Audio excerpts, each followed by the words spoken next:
What was your life like before chiropractic? In the mid to late 1980s, I was told by a rheumatologist, a very well-known rheumatologist, that I would probably never walk again and that I would be in a wheelchair for the rest of my life and that time was coming quickly. Well, I was not going to do that.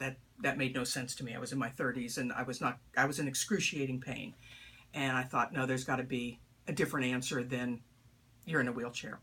So my father happened to be seeing Dr. Moore, and he said, well, what's the worst that can happen? Go to my chiropractor, and you still may end up in a wheelchair, but at least you've tried and used your options. So I did, and Dr. Moore said, well, you'll have to come for 6 months, 3 days a week. And if you do that, you will be better. So it was a commitment. I would leave work 3 days a week. I would come here. He would do his magic. And indeed, I did not feel better until 6 months. And almost to the day that he said I would be better, bam, I was better. You might note I am not in a wheelchair, and it's many years later.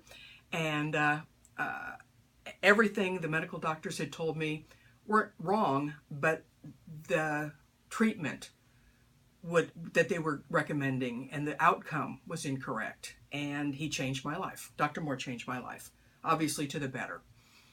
Would you recommend Dr. Moore? Oh, absolutely. Absolutely. He has done, and I would like to say one quick story. I have a daughter who, when she was in the 7th grade, she's very old now, she's 38, did something to her hand. And we took her to the most famous hand surgeon in the country who happened to be living near here, practicing near here. He told her she would need complex surgery.